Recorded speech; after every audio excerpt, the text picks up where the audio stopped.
നീ എങ്ങനെ സഹിക്കുന്നടി ഇവിടെയുള്ളതിനെയൊക്കെ? ശ്രീനിലയത്തിൽ നിന്നും പുറത്തിറങ്ങിയ ഉടനെ ഹരി ആദ്യം ചോദിച്ചത് അതാണ്. ജീവിക്കാൻ വേറെ വഴിയില്ലായിരുന്നു സാർ. അങ്ങനെ അങ്ങ് സഹിച്ചു പഠിച്ചു. സീത കണ്ണടച്ച് കാണിച്ചു.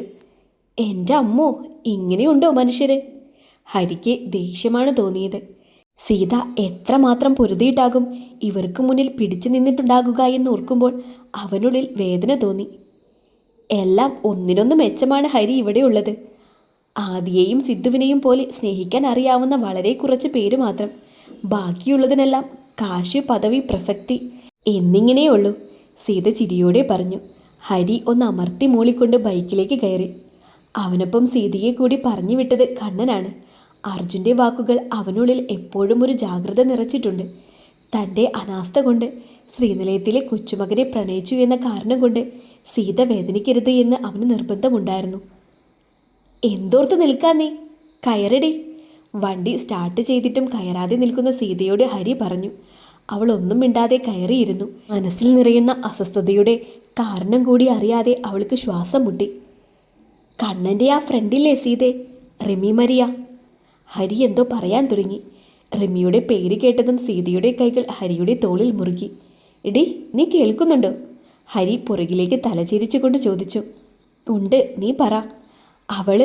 അവളത്ര ക്ലിയറായിട്ട് എനിക്ക് തോന്നിയില്ല.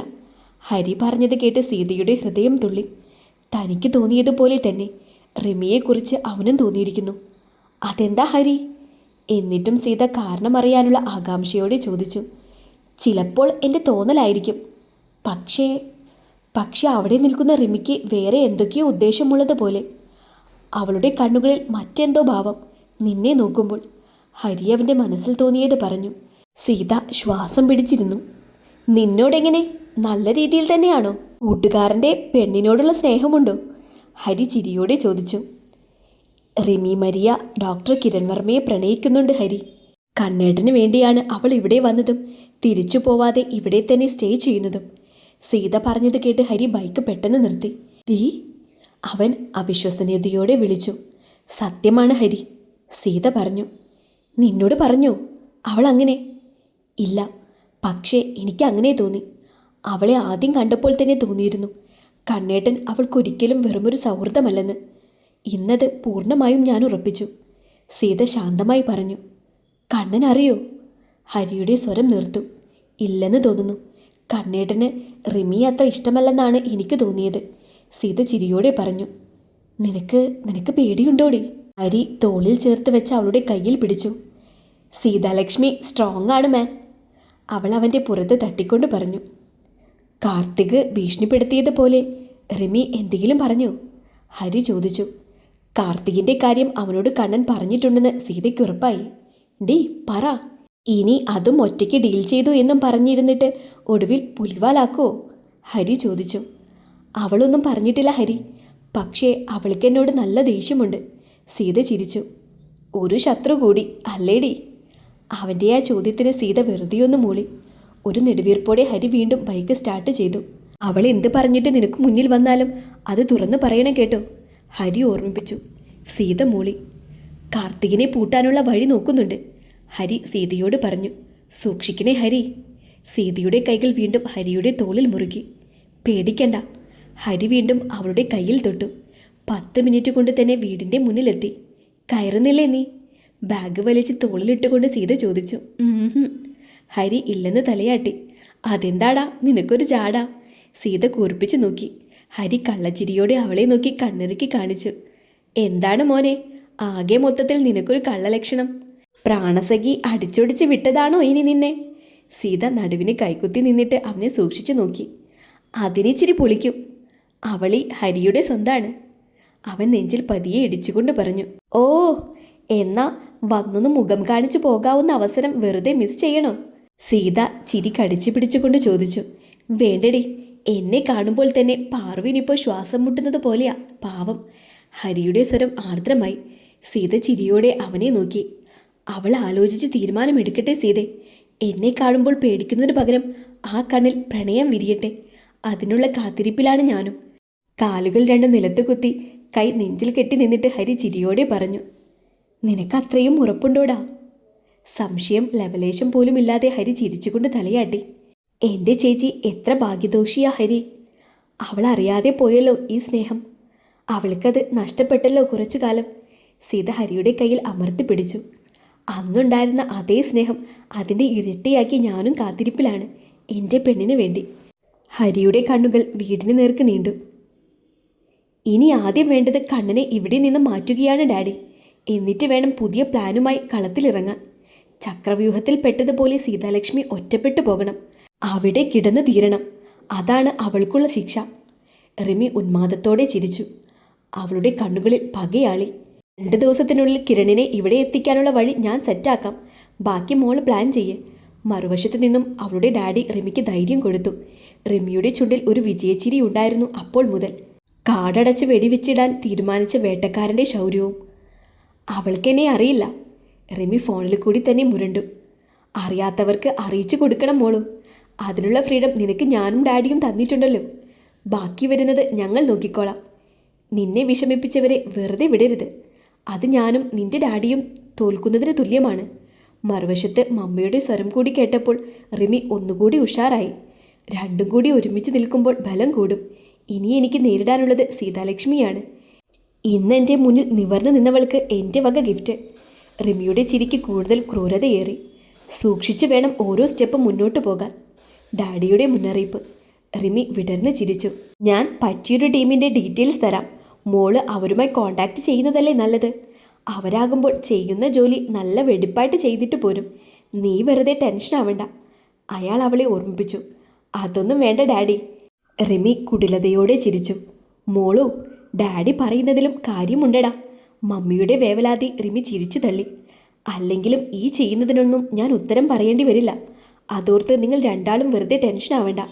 ഈ പണിക്കുള്ള കൂലി ഏറ്റുവാങ്ങാൻ ഇവിടെ തന്നെ കുറച്ച് മണ്ടന്മാർ റെഡിയാണ്. റിമി ഉറക്കെ പൊട്ടിച്ചിരിച്ചു.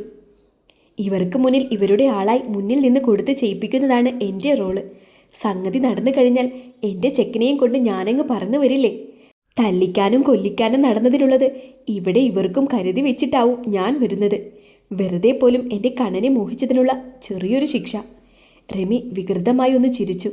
എതിരെ അവൾക്ക് നേരെ നടന്നു വരുന്ന മനോജിനെയും ജിബിനെയും കണ്ടപ്പോൾ പിന്നെ വിളിക്കാമെന്ന് പറഞ്ഞിട്ട് റിമി പെട്ടെന്ന് തന്നെ ഫോൺ കട്ട് ചെയ്ത് ജീൻസിൻ്റെ പോക്കറ്റിൽ തിരുകി. എന്തായി പോയ കാര്യം? അവർ അടുത്തേക്ക് എത്തും മുന്നേ മുന്നോട്ട് ചെന്നിട്ട് റിമി ആകാംക്ഷയോട് ചോദിച്ചു. പരസ്പരം ഒന്ന് നോക്കിയിട്ട് മനോജും ജിബിനും വിരലുയർത്തി കാണിച്ചു. പറ. റിമിയുടെ കണ്ണിൽ അക്ഷമയാണ്. ചെറുപ്പത്തിൽ തന്നെ അവളുടെ അമ്മ. മനോജ് ആവേശത്തിൽ പറഞ്ഞു തുടങ്ങിയത് റിമി കൈ ഉയർത്തി തടഞ്ഞു. ഇട്ടിട്ട് പോയ കഥയും അവളുടെ അച്ഛൻ കുടിച്ചു കൂത്താടിയ കഥയുമൊന്നുമല്ല എനിക്കറിയേണ്ടത്. അതെല്ലാം എനിക്കും അറിയാം. അവളുടെ സ്വരം കടുത്തു. മനോജിൻ്റെയും ജിബിൻ്റെയും മുഖം വിളറി. റിമിക്ക് തങ്ങളോടുള്ള പുച്ഛമൊന്ന് മാറ്റിയെടുക്കാനുള്ള അവസരമായാണ് അവരിതിനെ കണ്ടിരുന്നത്. ഇങ്ങനൊരു ആവശ്യം അവൾ അറിയിച്ചപ്പോൾ തന്നെ ചാടിയിറങ്ങിപ്പോയതും അത് മനസ്സിൽ വെച്ചിട്ടാണ്. അവർക്കൊരു ഇച്ഛാഭംഗം തോന്നി. കാർത്തിക് പോലും കൂടെ വേണ്ടെന്ന് വെല്ലുവിളി നടത്തിയിട്ടാണ് പോയത്. അവൾക്ക് മുന്നിൽ ഹീറോ ആവാൻ. അതാണിപ്പോൾ യാതൊരു ദാക്ഷിണ്യവുമില്ലാതെ തടഞ്ഞത്. എനിക്കറിയേണ്ടത് അവനെക്കുറിച്ചാണ്. ഇന്നിവിടെ വന്നിട്ട് ഒരുത്തൻ ഷോ കാണിച്ചു പോയിന്ന് രാജ്യാൻ്റി പറഞ്ഞില്ലേ? അവൻ ആരാണ്? എന്തു ചെയ്യുന്നു? സീതാലക്ഷ്മിയുമായുള്ള ബന്ധം എന്താണ്? റിമിയുടെ കടുത്ത മുഖം. മനോജിനും ജിബിനും ഭയം തോന്നി അവളെ നോക്കാൻ. അതിനെക്കുറിച്ച് വല്ലതും അറിയാമെങ്കിൽ മാത്രം പറ. റിമി കൈകെട്ടി നിന്നു. ഹരിപ്രസാദ് അഗ്രികൾച്ചർ ഓഫീസറാണ്. അച്ഛൻ റിട്ടയേർഡ് അധ്യാപകൻ. അമ്മയും ഒരു പെങ്ങളുമുണ്ട്. പെങ്ങളുടെ കല്യാണം കഴിഞ്ഞതാണ്. തിരുവനന്തപുരത്തു നിന്നും ഈ മാസത്തോടെ ഇങ്ങോട്ട് ട്രാൻസ്ഫർ ആയിട്ട് വന്നതാണ്. മനോജ് അഭിമാനത്തോടെ പറഞ്ഞു. റിമിയൊന്ന് അമർത്തി മൂളി. സീതാലക്ഷ്മിയുമായുള്ള ബന്ധം? അവളുടെ സ്വരത്തിൽ സംതൃപ്തി നിറഞ്ഞു. നാട്ടുകാർ പലതും പറയുന്നുണ്ട്. കുറച്ചു കാലമായി അവളുടെ കുടുംബത്തിൻ്റെ കൂടെയുണ്ട് ഇവൻ. ചേച്ചിയുടെ ആളെന്നും അനിയത്തിയുടെ ആളെന്നും നാട്ടിൽ സംസാരം പലതുമുണ്ട്. ജിബിൻ ആവേശത്തോടെ പറഞ്ഞു. റിമിയുടെ ചുണ്ടിൽ ഒരു പുച്ഛച്ചിരി ഉണ്ടായിരുന്നു. പക്ഷേ അനിയത്തി ഇവിടെ പിടിമുറുക്കിയ സ്ഥിതിക്ക് ചേച്ചിയുടെ ആളാവാനാണ് കൂടുതൽ സാധ്യത. സീതയുടെ ചേച്ചി പാർവതിയെ ഭർത്താവ് ഉപേക്ഷിച്ചു കളഞ്ഞതാണ് 4 വർഷം മുൻപ്. അതിലൊരു കൊച്ചുമുണ്ട്. മനോജ് റിമിയെ നോക്കി പറഞ്ഞു. ഇവനെ ചൊല്ലിയാണോ അവളുടെ ചേച്ചിയുടെ ഹസ്ബൻഡ് ഉപേക്ഷിച്ചു കളഞ്ഞത്? റിമി ചോദിച്ചു. അതറിയില്ല. ആവാനും അല്ലാതിരിക്കാനും സാധ്യതയുണ്ട്. കൂടുതൽ അറിയാൻ അവനെ കിട്ടേണ്ടി വരും. ഗിരീഷിനെ, പാർവതിയുടെ ഭർത്താവിനെ. മനോജ് പറഞ്ഞു നിർത്തുമ്പോൾ റിമിയുടെ കണ്ണുകൾ വന്യമായി തിളങ്ങി. നിങ്ങളിപ്പോൾ എന്തിനാ ഇങ്ങോട്ട് വന്നത്? അകത്തേക്ക് പാളി നോക്കി അർജുൻ വല്ലായ്മയോടെ ചോദിച്ചു. ഉമ്മറത്തെ തിണ്ണയിൽ അവനെ പുച്ഛത്തോടെ നോക്കിക്കൊണ്ട് റജിയും സമീറും ജെയ്സനും ഇരിപ്പുണ്ട്. അതെന്ത് വർത്താനമാണ് അർജുൻ? കൂട്ടത്തിൽ ഒരുത്തൻ വീണ് കിടക്കുമ്പോൾ വന്നു നോക്കേണ്ടത് കൂട്ടുകാരുടെ ഉത്തരവാദിത്തമാണ്. ഞങ്ങൾക്ക് നിന്നോടുള്ള സ്നേഹം നീ ഇപ്പോഴും തിരിച്ചറിയുന്നില്ല, റജി ചിരിയോടെ പറഞ്ഞു. എനിക്ക് അതിന് മാത്രം പ്രശ്നമൊന്നുമില്ല. ഞാൻ നാളെയോ മറ്റന്നാളോ വരാനിരിക്കുകയായിരുന്നു. അർജുൻ വലിയ താല്പര്യമില്ലാത്ത പോലെ പറഞ്ഞു. ഓ സന്തോഷം, ജെയ്സൺ ചുണ്ടുകൂട്ടി. അർജുൻ അത് കണ്ടില്ലെന്ന് നടിച്ച് വീർപ്പുമുട്ടലോടെയിരുന്നു. പുറത്ത് കനം വെച്ച് തുടങ്ങുന്ന ഇരുട്ടിൽ അവൻ്റെ ആശങ്ക വളർന്നു. ഇവരിങ്ങനെ പെട്ടെന്ന് കയറി വരുമെന്ന് സ്വപ്നത്തിൽ പോലും കരുതിയില്ല. വീട്ടിൽ നിന്റെ സുഖവിവരം അന്വേഷിച്ച് വന്നതല്ലേടാ ഞങ്ങള്. ഒരു ഗ്ലാസ് ചായയൊക്കെ ആവാം. അകത്തേക്ക് നീളുന്ന റജിയുടെ കണ്ണുകൾ. അവരെക്കുറിച്ച് ശരിക്കും അറിയാവുന്ന അർജുൻ ഇരുന്ന് ഞെളിപിരി കൊണ്ടു. നേരം ഇരുട്ടി, നിങ്ങൾക്ക് പോണ്ടേ? അർജുൻ കടുപ്പത്തിൽ ചോദിച്ചു. ഇരുട്ടിൽ പേടിക്കാൻ ഞങ്ങളത്ര കൊച്ചുകുട്ടികളൊന്നുമല്ലല്ലോ. ഒരു ചായ കുടിക്കാനൊക്കെ സമയമുണ്ട് അല്ലേടാ? രജി അർജുനെ നോക്കാതെ സമീറിനെയും ജെയ്സനെയും നോക്കി കണ്ണിറുക്കി. ഇരിക്കെ, ഞാൻ ചേച്ചിയെ വിളിക്കാം. ഒടുവിൽ മറ്റൊരു നിവൃത്തിയും ഇല്ലെന്ന് കണ്ട് അർജുൻ എഴുന്നേറ്റു. അപ്പോഴേക്കും അവർക്കുള്ള ചായയും കൊണ്ട് സീതി ഇറങ്ങി വന്നിരുന്നു. അവളുടെ ദേഹത്ത് പതിയുന്ന കഴുകൻ കണ്ണുകൾ. അർജുൻ ദേഷ്യത്തോടെ പല്ല് കടിച്ചു. ചേച്ചി എന്ത് ചെയ്യുന്നു? റജി മറ്റുള്ളവരെ നോക്കി കണ്ണടച്ച് കാണിച്ചുകൊണ്ട് ചോദിച്ചു. നീ എന്നെ പെണ്ണ് കാണാൻ വന്നതാണോ? സീതയുടെ കടുത്ത മുഖം, ഗൗരവത്തോടെയുള്ള ചോദ്യം. റജിയുടെ മുഖം വിളറി. അല്ല, അത് പിന്നെ അവനറിയാൻ താല്പര്യമുള്ളത് കൊണ്ട്. സമീർ റജിയെ രക്ഷിക്കാനുള്ള പ്ലാൻ ആയിരുന്നു. കൂട്ടുകാരൻ്റെ അസുഖം അന്വേഷിച്ച് വന്നതല്ലേ, തൽക്കാലം അതറിഞ്ഞിട്ട് പോവാൻ നോക്ക്. സാമാന്യ മര്യാദയുള്ളത് കൊണ്ട് ഇത്തിരിയെങ്കിലും മാന്യത ഞങ്ങൾ കാണിച്ചു, അതും ഇല്ലാതാക്കരുത്, സീത ഓർമ്മിപ്പിച്ചു. അവരുടെ മുഖം വിളറി വെളുത്തു. അർജുന നേരെ അവരുടെ മുഖം കുറുത്തു. അവൻ പക്ഷേ മുഖമുയർത്തി നോക്കാതെയിരുന്നു. പെട്ടെന്ന് തന്നെ ചായയും കുടിച്ച് തീർത്ത് മൂന്നാളും എഴുന്നേൽക്കുന്നതുവരെയും സീത ചുവരിൽ ചാരി കൈകെട്ടി നിന്നു. അവളുടെ നേരെ നോക്കാൻ കൂടി അവർക്കൊരു ഭയം തോന്നി. അച്ഛനെ കൂടി കണ്ടിട്ട് ഇവിടെ വരെയും വന്നതല്ലേ? ജെയ്സൺ ഒന്നുകൂടി എറിഞ്ഞു നോക്കാനുള്ള ശ്രമത്തിലാണ്. അച്ഛൻ ഇന്ന് രാവിലെ കിടന്നു പോയതല്ല. ഇത്രയും നാൾ ഈ തോന്നൽ എന്തേ ഉണ്ടായില്ല?